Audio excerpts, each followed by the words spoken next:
Welcome back to High, Wide, and Handsome, a racing podcast right here on the Arson Brothers Network. Matt Klein joined by the full crew tonight. Mr. Jeff Griffith, Mr. Michael Sizemore, Mr. Sean Allen. Gentlemen, how we doing? We'll start with you, Size, since we were not graced with your presence last week. Yeah, guys, hate I had to miss it. Had a close family friend in town, my roommate from when I was 19 and 20. She lives in New Orleans now, and she was visiting, so Monday was the only day she was in town that I was off work, so went to see her. Hate that I missed y'all guys, but I got a can of authentic Creole red beans and a sticker from Howlin' Wolf, the bar she works at, so Nice. paid off. Very cool, yeah. Well, that's cool. And Sean, how are you tonight? Oh, I'm in here kicking, brother. Hey, listen, the only thing I ever got from New Orleans was my doctorate size, and I promise you, it was way more expensive than that can of beans. Hey, I'll trade you. Hey, that can of beans is pretty cool, though. I might take you up on that. But yeah, things are going good around here. Watched a lot of racing and basketball lately, so good times. Yeah, can't go wrong with that. How about you, Jeffrey? I have nothing from New Orleans. Just like pretty much like what Waldo was saying, just working and watching racing. I didn't watch any basketball, but watched a lot of racing. And we're just getting ready for a big inventory at my work next week. So that's a big job in itself. But sneaking in the racing where I can. And that's a lot of where I can. There you go. Yeah, I actually watched a lot of racing this weekend too, and as you'll see later, went to the marvelous Milton Flea Market. We'll get more into that in the Hall of Fame. Oh, I am excited for this. I mean, not only is this our viewers' first time seeing what's going to be shown, it's my first time too. I guess Sean and Jeff's as well. Yeah. Some of this stuff, it's my first time too.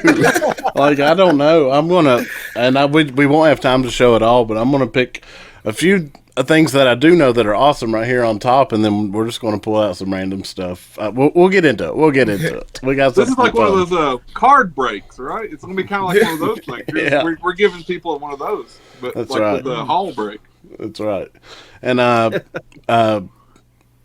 Megan and I, when we did film our full excursion at the Milton Flea Market, if you will, that'll be up here on the channel in probably a couple weeks. But we did have lots of racing, and we got a jam-packed episode tonight, so I say we head right on into it. Book it. And that puts us on the lead lap, where we're going to break down all things NASCAR, and we had a full weekend, all three series in Darlington, the Lady in Black. We'll start with the truckers, where we saw a similar story as we've saw a lot over the last year, but Corey Heim. But man, what a wild drive to get this victory it was. Man, at that last lap, at one point, he was like 2-3 seconds back, literally on the last lap. Granted, new tires versus old tires, but still, it was remarkable. Did you guys check out the truck race? Oh, yeah. Dude, I was there. Not there. I wish I was there. I was there watching it on the television. But I'm a huge Ross Chastain fan, and I was like thinking, well, it'd be cool to see him get this win. But I also knew, I was like, man, Corey Heim back there, that don't mean nothing where he's at. I was like, he may still win this race. And sure enough, man, especially once I figured out was he running scuffs? Is that what it was? Yeah, I think so. Actually, but those scuffs was just enough tire advantage to get him what he needed. Just shot past there, and just an awesome. And that he's Corey Heim doing Corey Heim things, honestly.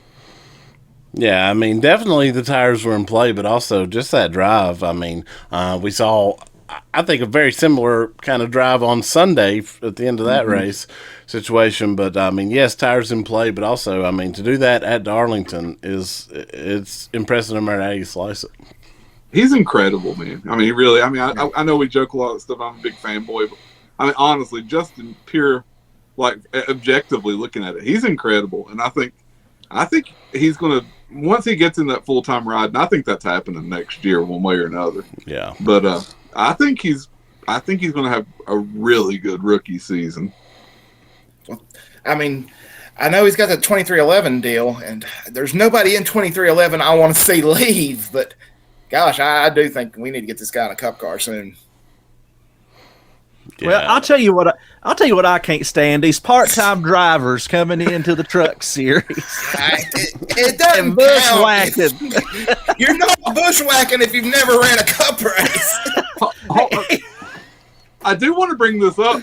Am I wrong in saying, even at running a part-time schedule, isn't he like up in the points like fairly high now? I think he's like 6 is what I saw today. Yeah, I saw that as well. I well. want my man to win the truck series again with not even running a full schedule. But also I saw everybody saying that, unfortunately part of the rules is you have to attempt to run every race. So he'd be ineligible for the championship. But yeah, even running a part-time schedule, he's one of the higher pointed drivers in the truck series.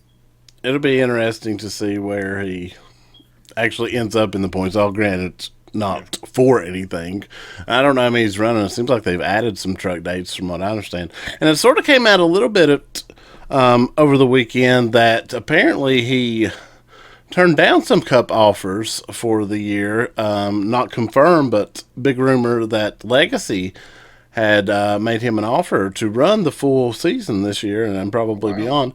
And he decided he wanted to wait it in lieu of a full-time 2311 ride next year. None of that fully confirmed, but some stuff come out that I thought was interesting over the weekend.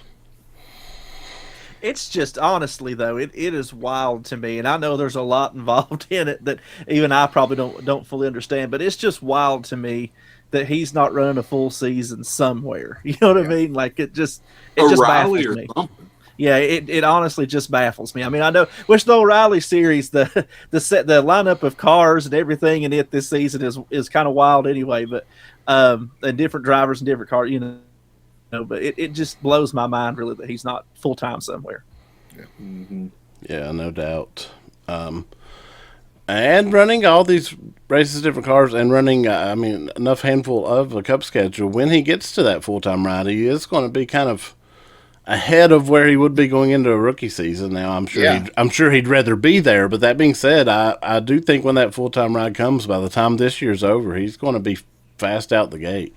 He's already fast in what cup races he's been in. Actually, it's impressive. He's ran very good in his cup races. It's going to be really interesting to see the trajectory of where Heim time takes us.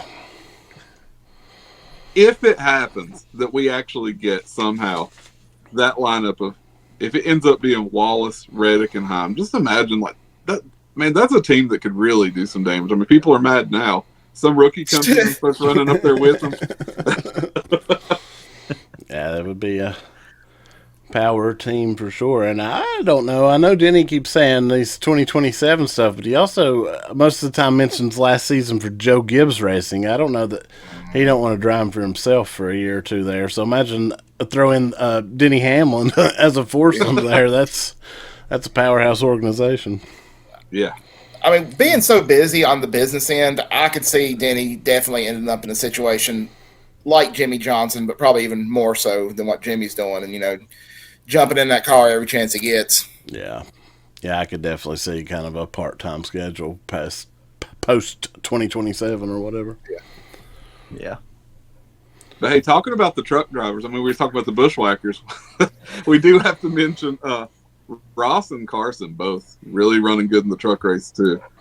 Yeah, I think, and who knows with that last run at Heim, but I think Carson was better than Ross had that part not broken there.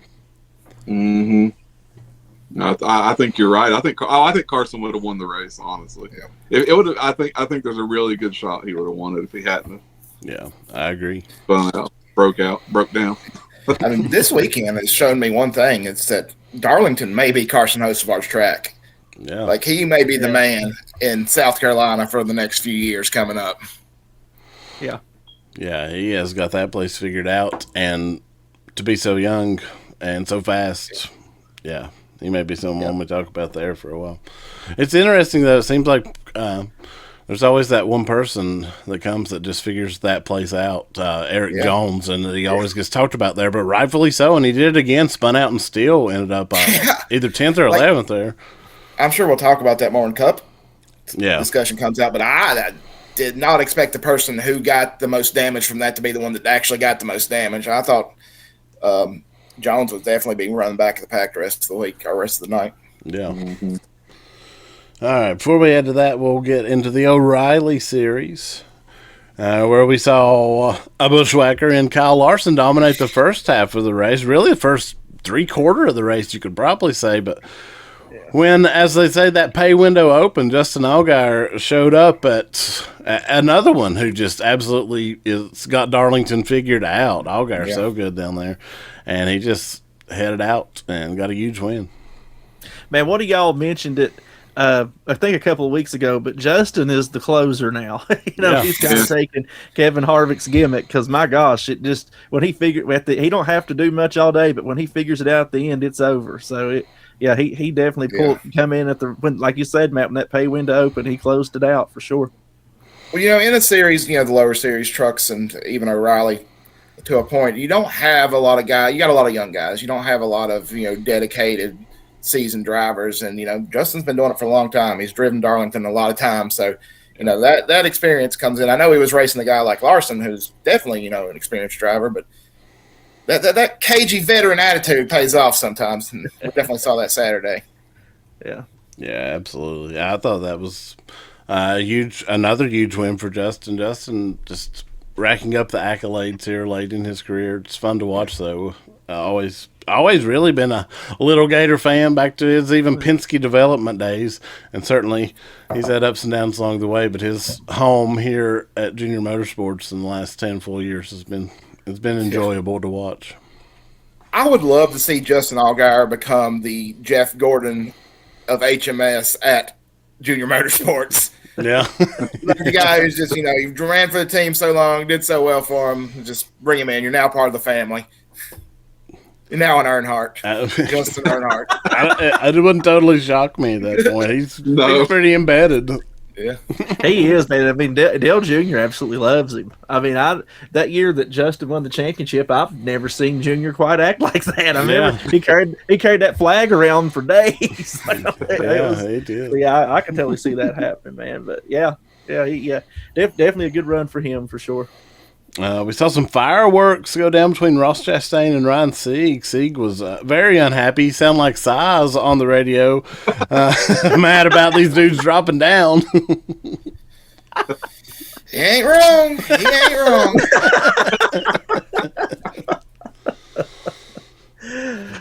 Man, look at Ross going Ross. So if he's in the race, there's a chance you might get run over. Yeah, and I mean, I got a Ross shirt on. I don't even mean that negatively. It's just the way it is sometimes, especially in the O'Reilly. He seems to be a little wilder. Get him where you fit him. Yeah, he's a little wilder these days when he's in the truck, and O'Reilly more like old Ross, if you will, than the Cup. I feel like, but it's fun to watch. I love it. Well, but that just adds another layer to it, though, to me. I mean, Ryan Sieg and Size can whine all they want, but at the end of the day, these guys are there. Like you're there. You got nothing to lose but to win a race, right? And you got to go for it. That's a pay window right there, some money and whatnot in itself. And to me, I mean, if I do understand sometimes the frustration some of these guys have, but you've got to test yourself, man. And these you have the guys from the top series coming and racing. You got to hang in there and see what you can do with them. I mean, now granted, I think Sieg definitely had some right to be upset. I'm not saying that because Ross does Ross in those situations, but you gotta test yourself against those guys and see how it works out sometimes, in my opinion. Well, you heard Carson talking about that, and he was just basically, he's like, the teams are watching how these guys compete against the Cup guys. That's what they're watching. It's more like sometimes more than if you're winning or not. It's how you running with these Cup guys in these series. That's what a lot of the bigger, like the Cup teams, are actually watching for. Yeah, I think. Well, I'll tell you this right here, though. If you're a bushwhacker and the nicest, most friendliest man in NASCAR calls you two-faced, well, I'll just let you know I'll be eating cantaloupe this summer. Man. Cutting off the watermelon. Wow. Wow, cutting off the melon. That really took a turn that I wasn't expecting. Picked a bad night to wear this shirt, I guess. Hey, for the record, I'm still Team Chastain, man. I'm with Hey, I love Amigo as well. I'm a neutral party in this beef, but I will watch it go down. Jeez. Well, that'll transition us right into Sunday for the Goodyear 400, where we saw Mr. Tyler Reddick go 4 for 6 to start the season. 45 car back in victory lane. It looked like it was going to be RFK's day with Brad Keselowski won both the first stages and was in good shape late, but man, when that 45, and they overcome, they had trouble with their battery system. Reddick had no airflow or cooling suit system through the day. He was roasting, but once they got that car back rolling, he just marched through the field and made a sad day for Brad and company. But a lot of wild action kind of throughout the race. Not a ton of cautions, which I saw some people gripe about, but I thought it was a pretty wild and good race myself.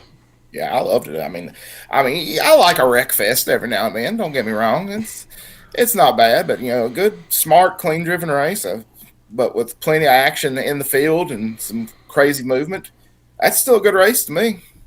Absolutely. And I love it when Tyler decided to come up through there and he just said the heck with RFK, which is a sentiment I agree with in so many ways. But he came through there. He got, poor old Busher. He I don't know. He didn't have a prayer at that point. And then I think Brad knew his time was up. But yeah, man, awesome, man. Awesome for Tyler. I love it. I'm not even going to mention that I picked him to have a breakout year and win the championship. I won't even bring that up.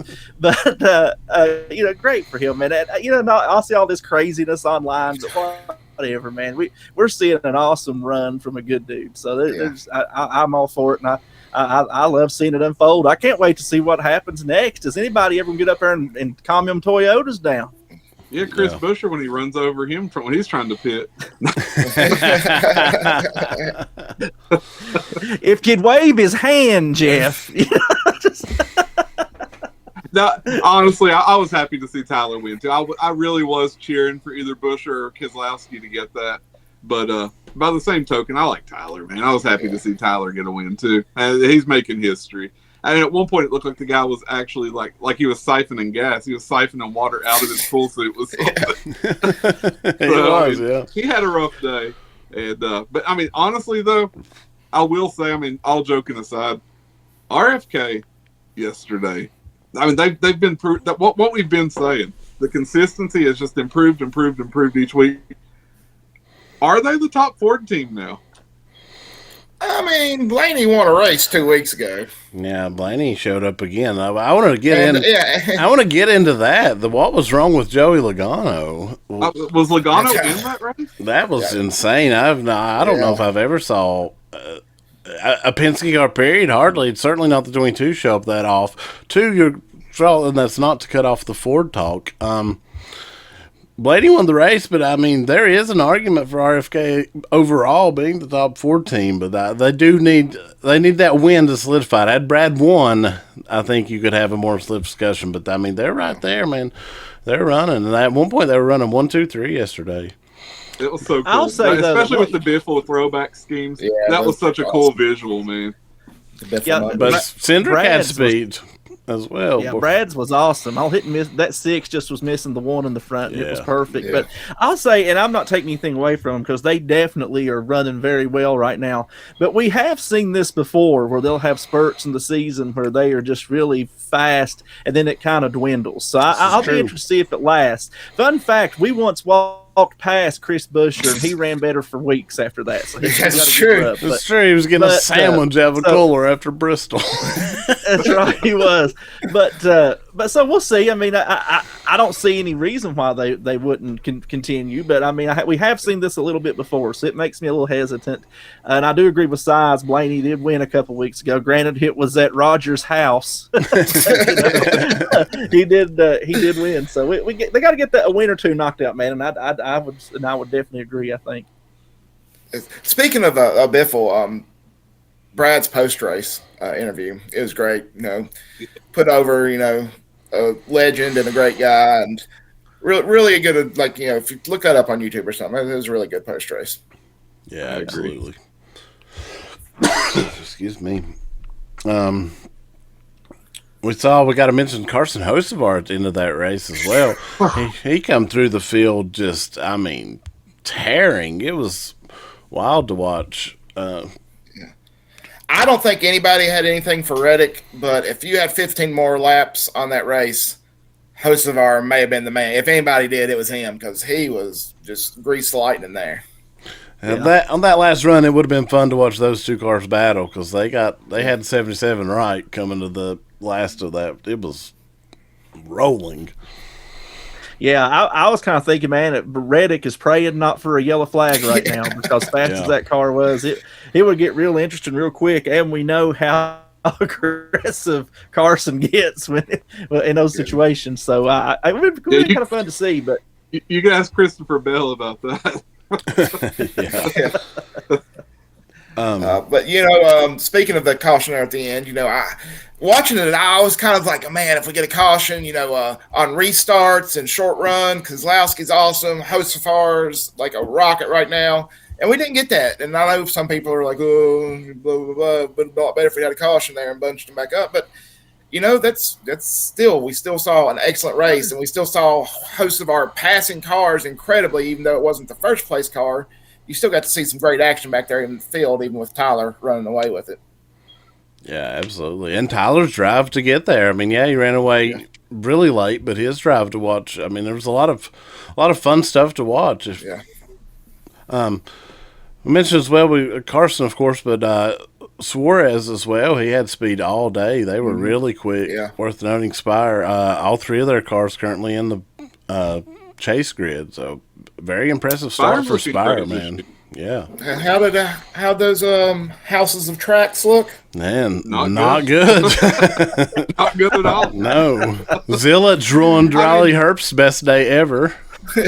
Really, Riley was top 15, possibly top 10 car. He ended up recovering for a top 15, got booted by Zilch, not on purpose, but just to note on those Trackhouse cars, I think all three of those guys struggled. SVG kind of got it together and ended up being the lead car. I don't know that he's not the top driver at Trackhouse so far this year, which is a wild statement to say, but I think he may be the only one that's currently chase eligible. I think he's so. In the top 16 right now.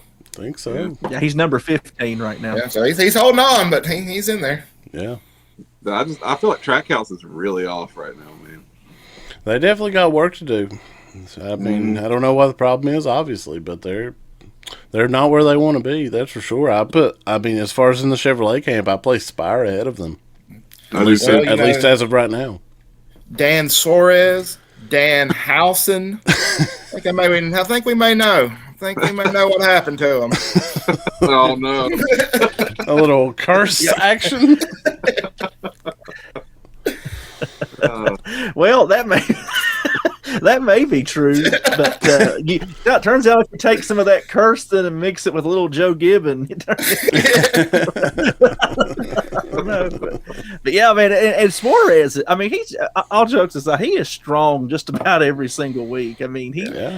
I'll kind of look for where he is, and it's like, whoa, he's 8th, whoa, he's 7th. He just top 10 almost all day. It's impressive. It really is. Yeah, absolutely. And I'm excited about the Spire cars. Like we said, both him and Carson looked excellent yesterday. McDowell kind of a little bit further back there, but I like the Spire team's getting good. I like when we see a team start to, because we saw this with Trackhouse a couple years ago, with Ross, their first couple seasons when they started being really good. And maybe Spire falls off in a season or two, and maybe they become the next big, second Chevrolet team. Who knows? But it's still kind of exciting to be right there as the bubble's starting to rise. Yeah, absolutely. It kind of feels like right now there's I think between Spire at Chevy, 2311 at Toyota, and RFK at Ford, it's those teams are shining at times more than the big teams in each of their respective manufacturers. And it's I mean, I wouldn't say a changing of the guard by any means, but I will say that it's like exciting to see somebody besides just those three teams dominating. Yeah, absolutely. I love to see it. And I mean, I heard today on the teardown, the big debate is 23-11 the top team right now in the season. One said yes, one said no, but I don't see how you not say yes. Really? You got a man with 4 wins out of 6 races. How do you not say yes? Yeah, I think they absolutely are. Yeah. Well, yeah. I mean, just and Bubba just dropped to third in points now. But I mean, yeah. And even Riley's had speed. I mean, if Denny and Eric Jones hadn't destroyed Bubba's day, I think he would have had no less than a top 5 yesterday. Yeah. Oh yeah, Bubba was fast he as was well. Looking real good early in the race. Yeah. Yeah, Denny has a habit of ruining Bubba's good days. I hate that. Why does this always happen? I don't know. Why? Brother man, that's your car. You're going to have to pay to fix that. Yeah. Well, see, the problem is I heard there's another guy that's actually footing the bill. And he ain't really too worried about it. I mean, I assumed with all the money Denny had that he'd be bailing that other guy out. I don't know how much he's worth. Yeah. I don't know how much they pay you to put a ball in a hoop. Pretty good lot if you're that good at it. Well, evidently, if you can do it and sell shoes too, you can get it done. But speaking of the points, Tyler now pulls to a 95-point lead over second place Ryan Blaney. Yeah. Man. And as Matt said, Bubba in third. But yeah, they're not the top team right now. Yeah. A race and a half ahead of second. That is insane to be 6 races in. Yeah, that's nuts. It's going to take something majorly wrong at this point for Tyler not to be at least like when the chase starts with the cutoff at the top 3 at least. I feel like because as consistently and fast as he's running, he's going to have like a bunch of DNFs or something. I mean, at this point they just have to totally fall apart. I mean, getting to a point to be the regular season champ, not there yet, but I think podium level, as you said, is certainly almost locked. I don't know what that number is. I'm sure we're far from that, but they'd have to fall completely apart. And, even if you're a 23-11 fan or not, if you hate Michael Jordan, Denny Hamlin, and you hate Bubba, and you hate everything about Toyota, just seeing Tyler now as compared to last year is just so refreshing. Like, I mean, that guy, look, last year when they would do some interviews and post-race stuff talking to him, he was struggling internally. Like, anybody watching could tell that. I mean, I know he had some issues with his family. I know, with his kids, and some issues with, losing, a mentor and somebody that, he loved and looked up to there. And it got kind of dark watching Tyler at times last year, doing interviews and stuff after races. But this year, it's so exciting. He's so happy. Him and Bo yesterday, Bo getting in the car, riding around the victory lane with him, and his wife and their baby. It was just so much. It was so fun to see. Like, I don't see, even if you absolutely can't stand anything about him or the team he drives for, how that couldn't make you feel a little bit good about the situation yesterday. Yeah, no doubt. Well, here's the way I look at it, Science. When you start seeing the online hate because you're winning too much, you're in a pretty good situation. Yeah. That's the way I look at it. Yeah. If you're going to hate me for something, make it be the fact that I've won 4 out of 6 races. That's right. That's the way. Absolutely. I saw that statistically, like if the season would play out the way it has so far, he would end up winning 24 races this year. Yeah. Now that would be something. Who knows? Then we may talk conspiracy. 23, I think, would be the optimal number, I guess. Yeah. See, that's what Michael Jordan got him to put in that settlement. All right, here it is. Somebody's got to win 23 races from my can. And they were like, well, it's got to be Tyler, because if Bubba does it, the world will just explode. All right. And we will drop our picks for Martinsville in the closing segment. Before we move, we'll touch on our fantasy league, where I got me a big win this weekend. Yeah. Gained a bit. Crew Chief Kendall still holding on to the points lead, but it's getting tight. Yeah. Did Sean pass me for second yet? Is he still holding back there? I haven't checked today. I forgot to look. Oh, I'm sure he'll tell you. Hold on just a second, Size. We have that information handy. A minute. But one thing I can say is we can tell Kendall here, kitty, because we're coming for you. But, hold on here.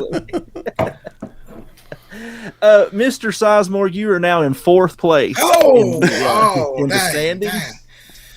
Whereas Kendall's 1, I'm 2, Matt's 3, you're 4, and of course Jeff is 5. Drive for 5, Jeff. Hang in there, buddy. Drive for 5. I 5th place, man. But things are tightening up, though. Yeah. It's not that much out now. It's getting interesting. Yeah, it's tight. Going to be fun going through the rest of the year. But I wanted to touch on our fantasy check-in before we move on. All right, now we'll move beyond the banking, where this week it's all about IMSA. The 12 Hours of Sebring went down, and it was a pretty wild one for IMSA. Philip Nasser and that Porsche Penske, they completed the Florida 36, one in the 24 Hours of Daytona, and now the 12 Hours of Sebring to start the season. Wait, does anybody drive a Chrysler in this race? I don't think there's a Chrysler, no, sir. You got a Sebring race and not a single Chrysler. Well, yeah. You're going to have to talk to Colleague Racing about that, I guess. Oh, Lord.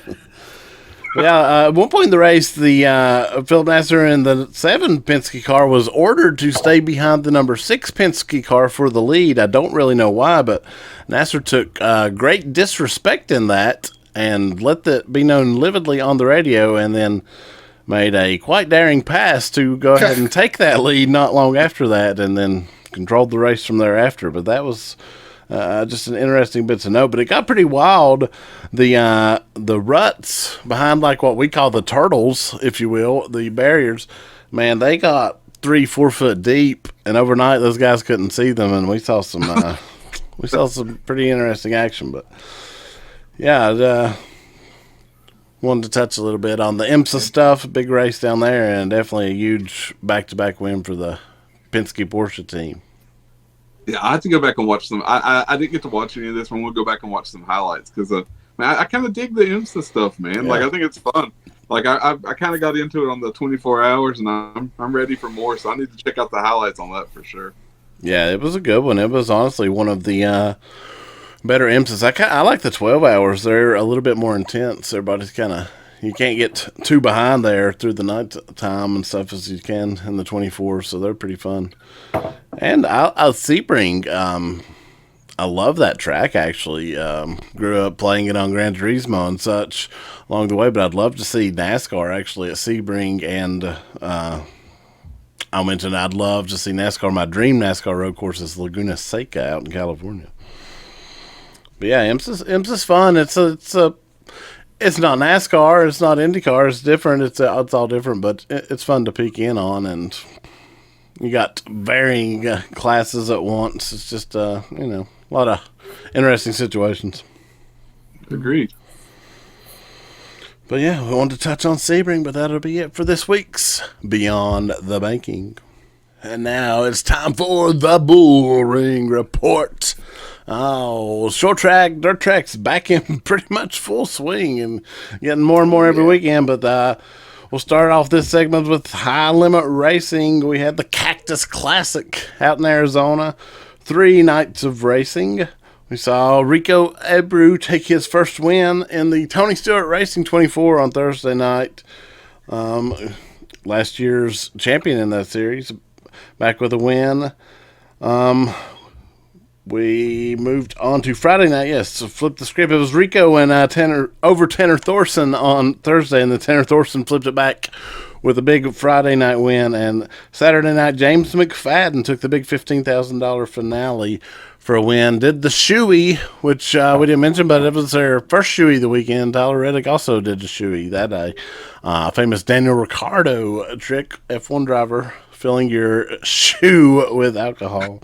But we've saw it a lot in dirt track and various things over the years. But high limit, that makes 6 races, 6 different winners. They're off to a really cool start of their season, and they are on FS1 this Tuesday night. Oh, all right. All right. I guess it's smart for us. Who knows, for whoever's listening. Yeah, that's March 24th. We'll say that. Yeah. But yeah, they had some good racing out in Arizona, which they always got some good racing. Man, I love High Limit. Yeah, I always enjoy it too. I didn't get to see any of it this week, but definitely with the TV coverage this week, be looking forward to that for sure.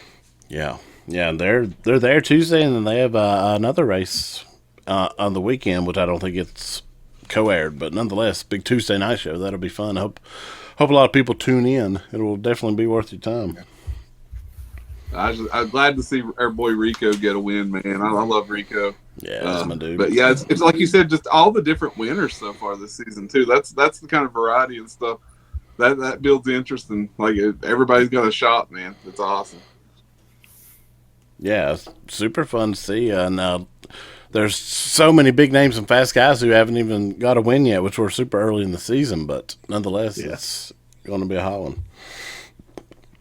We'll move along down to South Boston, Virginia. They still will not let our man Size on the track, but they did let Elliott Sadler come home as he returned to his home track for the King of the Modifieds, a big $20,000 race that's ran there annually. However, it did not fare very well for Sadler.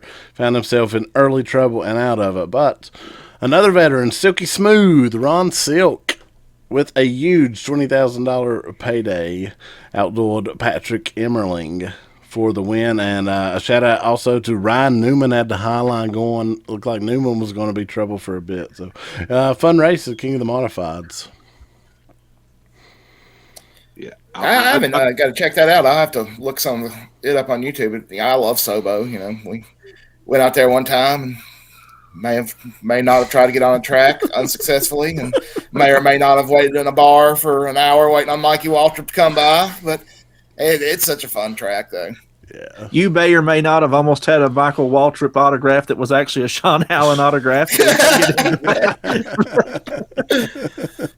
Yeah, SOBO's awesome, and they have some of these renowned races. They've been doing it so long, like this one. It's always cool and they have big shows that everybody knows is a big show, and you got to show up for if you're in that world. And they got big late model ones and modified ones. But yeah, I'd love to go back down to SOBO sometime, catch a big race, cool track, get a bologna burger. You got to get a bologna burger. Oh yeah. But I don't think we can stay at that Super 8 again. We may be banned from there. No, we're not allowed there. I think we just book it in somebody else's name. It'll be all right. Yeah, there we go. Just pass it around. All right, and then we'll move on to right here in our backyard. Sadly, we didn't get to make it down there, but the IHRA debuted their short track series race in a Pulaski County Motorsports Park, formerly Motor Mile Speedway. A lot of people know it better.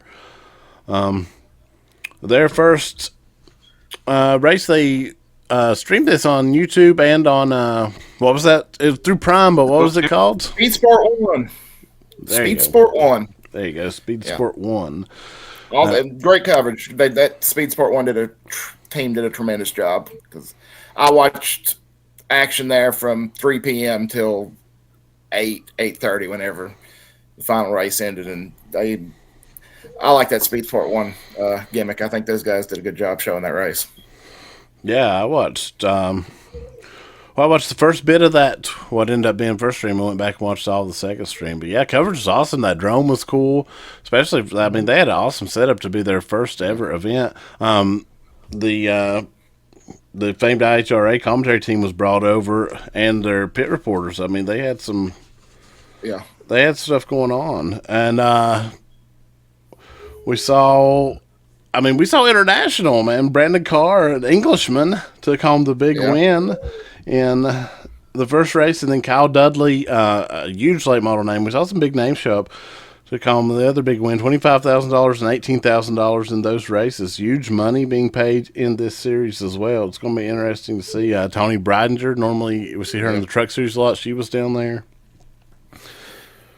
That first race was crazy good. The English guy who won, and there was another guy in kind of like a red, white, and blue painted car. I can't remember who he was, but those guys were battling it out there throughout the whole race for first and second. It was so fun to watch. Like I got excited just knowing that this is kind of not quite our home track. I mean, I guess Princeton is our home track, but it's probably the second closest for us. And it was just so fun to watch all that this weekend, Saturday.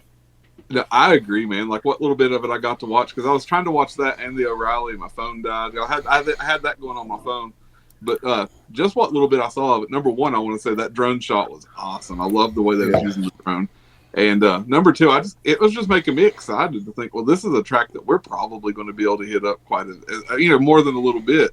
It's close enough. If there's something good going on, we can make it down there. And like you said, kind of like another home track for us. I feel like that could become. Yeah, absolutely. And Stacey Compton, the GM down there, former NASCAR driver, he was on the mic all day. And shout out to them. They had, just a few days before the race, said there was 4 inches of snow over all the facilities. So they had a quick turnaround to get that all together. Yeah, it looked awesome. And being in our region, we saw Monday. I mean, it poured snow. There was a ton of snow Monday. Then beautiful, warm, the perfect day for spring racing you could imagine. Saturday for the actual race. So they had some good luck on that one. Yeah. Yeah, and they got some more big races. IHRA coming back through in July. I think the NASCAR Wheel and Modifieds, or maybe it's the Smart Mods, are coming through at one point as well. We'll speak a little more on this IHRA series as they move along. I think they go to Caraway Speedway next. How about those trophies, these wrestling championship belts, man? Those were cool. Yeah, I thought that was awesome. I saw a few pictures of that, and I thought that was really cool. Yeah, one side had like the series on it. The other side each week will have the track logo on it. I thought that was really cool and something different. If you'll notice, though, those late models, they were running essentially what are old Busch Series rules as far as their shocks. If you'll notice, the noses were higher than the air than you'll see on most late models. It puts a mandated $800 shock package as opposed to $5,000 and more that they're running on other late model series. So, and paying those big purses, it's going to be interesting to see where this series goes. And I mean, does it? A lot of people think that well dries up, possibly so. I don't know the situation, but I mean, if they're paying these big purses, I got to think more people's going to start showing up. Yeah. It was real cool in the post race. The guy I was talking about earlier who was fighting for the lead there, he ended up in third, and they interviewed him post race. And he's like, "If you're out here talking trash about us out here running, saying that you can do it better than us, then it ain't expensive to get into this right here." He's like, "We're running, the cheaper parts. They've got caps on what you do. Get off the couch and come out here and run." Yeah. Hell yeah. Yeah, I think it's going to be a fun series. I hope it grows. I hope it survives and grows. It's going to be fun to watch. And it's pretty much regional for us. A few kind of out of our driving distance, but most of them are, within driving distance if we really wanted to check it out. Yeah. Yeah, I'm excited about it. This weekend, got me real pumped about that IHRA Stock Series coming back, and I'd love to get to make it to the next one up there at Motor Mile, Pulaski County. But even if we don't make it to one, them on that Speed Sport 1, I'll definitely be watching that every weekend. That's a new must-watch racing series for me. No doubt. That's going to be it for this week's Bullring Report. Lots of fun action. We'll move on. All right, guys, that brings us to the Hall of Fame. And, gentlemen, I do have a haul this week. We talked about a little bit there in the opening. I'll tell you the full details now. Okay, we went to the Milton Flea Market, the marvelous Milton Flea Market. I love this place. I always have good luck finding things there. It's really cool. I will quick touch before I get to the haul, though. They had, inside one of the buildings there, an amazing RC racetrack set up. We didn't know exactly what was going on, and we walked in, and it's just wild. They had garage stalls built. People were just there working on their cars, getting stuff ready. A track. They had a commentary team. They had a drone camera, like they're live streaming them. They had, I saw like sprint cars, the NASCAR type cars. I don't even know what and all. We stayed and watched for a few minutes, but it was really cool. Man, the RC stuff is big business right now. You huge. See it set up a lot of yeah. I don't have the money to get involved in that, but it's no doubt. It's big business. Yeah, well, there was probably 200 people there. Like, it was huge. Anyway, And then we went in the flea market, and it got wild. Well, a few of this, I will note a couple of these things. I got a large haul here. A couple of the things are from various booths that I'd picked up before this moment that we're going to get to happen. So disclaimer, but most of these things are from this one incident. I was looking at this one guy's stuff. He had just toys, games, just some random stuff, but sprinkled in there was, a die cast here and there, a couple things I was looking at. So I picked out a few things, went over to him, asked the price. She told me, and he's like, "Hey, you like that NASCAR, bud?" I was like, "Yeah, man. I do a podcast," and I was like, I try to set old stuff around me, whatever, and talk about it on there. And he's like, "Oh, won't you take all my junk?" And I was like, "Whoa, what you got?" He's like, "Hang on, I done boxed some of this up." And he starts digging through boxes and totes and pulls out this tote full of, I don't even know what all. There was some die casts. There was a lot of, looked like old print media, magazines, press guides. I think some hero cards, maybe some clocks, plaques. I don't know. I haven't went through this stuff fully either. I do know a few things I'm going to show right off the top. We're going to go through some of this. We don't have time to go through everything, but I'm going to pull out some highlights on the top and then dig through some randomness, and we're going to see what we find. Right. I'm going to pop me up on the full screen here. Okay. Well, first, we got the Muppet Show Dodge. Yeah. Ooh. Oh, man. Diecast. Bunsen and Baker there. Yes. We have... This one is pretty neat. I do know about it.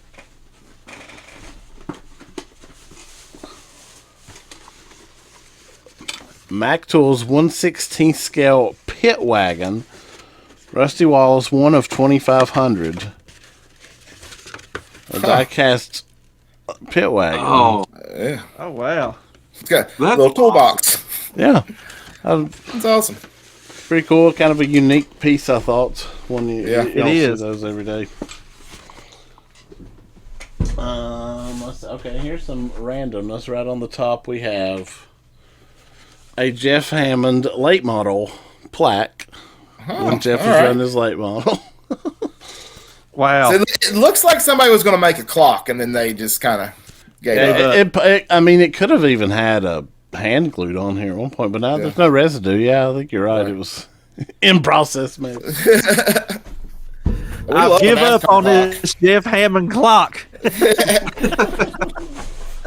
But that's really cool, though. Let's see what else we can dig out here. There's so much random. How about a framed Bobby Dotter DeWalt Lumina hero card? All right. Team R Racing. Still in that same family. Mark Martin plaque. Yeah.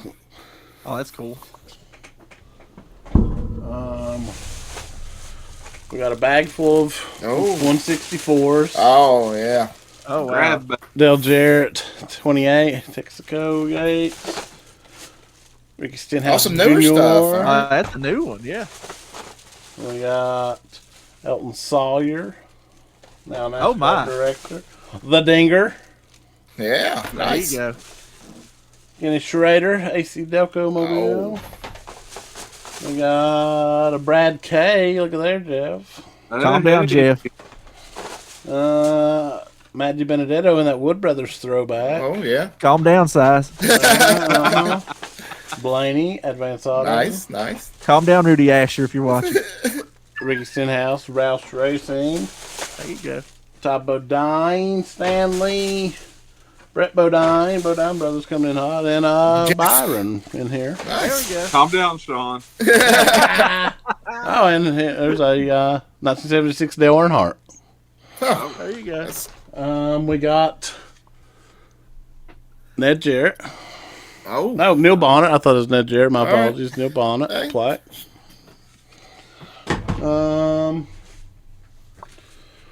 We got the April 1993 Racing Collectibles Price Guide featuring a very young Jeff Gordon. Look at that my. mustache. Man. Man. Pencil thin mustache. Oh, man. so much in here. Okay, that's a good piece. Rick Masked Skull Racing hauler. Oh, that's cool. Yeah, good old Virginia boy there. Yeah. The Maskcast got a podcast now, actually. Oh, sweet. Let's get him on. I know. Yeah, that'd be amazing. I know there's at least more than one of these. I don't know exactly how many, but Morgan Shepherd Wood Brothers 92 Hero card. Oh, cool. That's really sweet. I think there's a few of those. There's so much randoms. Jimmy Johnson clock. Yeah. Sweet. We'll be able to keep time around here, boy. Right. All right. Hey, the Arson brothers have bought many a racing clock. Can we set one of them to Japanese time? Yeah, we get confused with that. There we go. Racing Champions prototype hauler. Oh, That's sweet. I've never saw such. That's I don't know. I haven't mean, seen that either. I'm sure someone has, but I hadn't saw those. Oh, there's still a ton, guys. I can't even. Yeah, and all's been awesome. Dale Jarrett Muppet Show 1/43rd scale. Odd. Okay. Harry Gant Bush series. Ooh.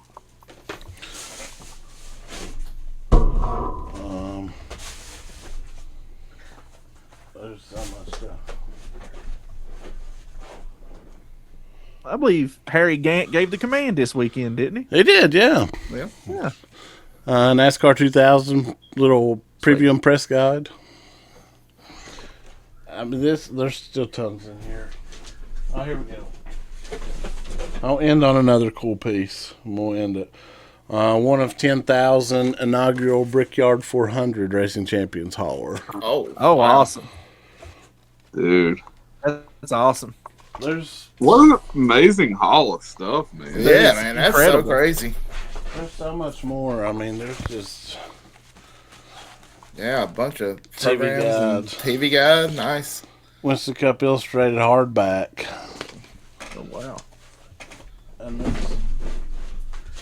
there's more. There's more diecast. I mean, there's Kenny Irwin G.I. Joe.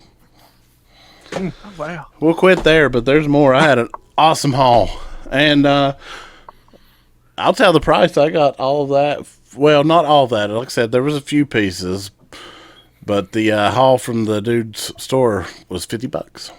Wow. Wow. Dang, man. Yeah. That's a deal. That's an AB deal right there. That's AB right. deal of the week.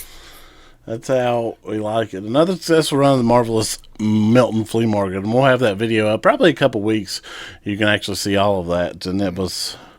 there's some funny clips in there because I had to. We couldn't carry all this, so I had to pull the car around. Made Megan stay with the stuff. Yeah. I think there's a video out there from a couple of years ago of me, you, Jeff, and AB Scott at that Milton Flea Market too, somewhere on the page, isn't there? I think there very well may be. Y'all check that out. Milton Flea Market doing us right. Yeah. All right, guys. Yeah, well, I might have to do a part 2 of this, but that's going to be it for this week's Hall of Fame. All right, that puts us on the cool down lap. I'm flooded out here. Guys, we got to wrap this thing up.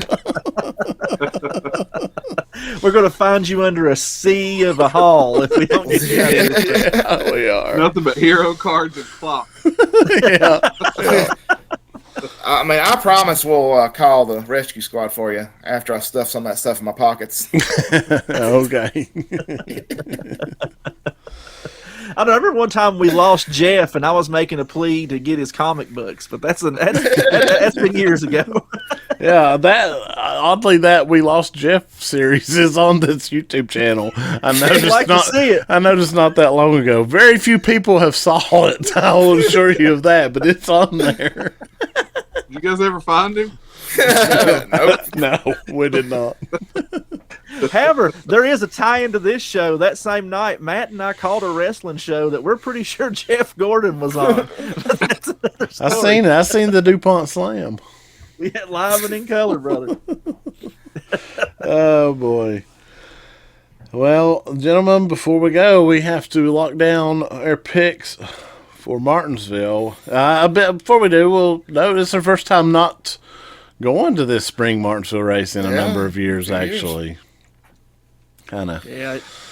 Well, I think last year you gentlemen got to experience what I've experienced at Martinsville many, many times, and that was that Denny Hamlin win. And I think that kind of broke our tradition. I think. Well, last year we got Sean eat a hot dog with us, so that's probably also what. Broke and I came home with the flu size, so I'm not going to say that.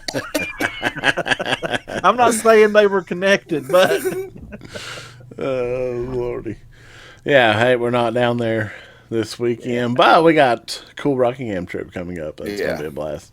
Absolutely. All right, let's do it. Let's take our picks for Martinsville Speedway. Size, you weren't here last week. We'll start with you. Oh, well, I'm going the man, Smoking Joe. I think Logano, after this miserable performance this last race, I think he's going to rebound real well, and I think he's going to take the win there at the paperclip. Smoking Joe, what about you, Jeff Rowe? Well, you mentioned we were at this race last year. We saw this man chase Denny around the track all last year. Thought he may have had a chance at winning it. He runs good there, especially in the fall. I'm going to say, not the fall, but the spring. My bad.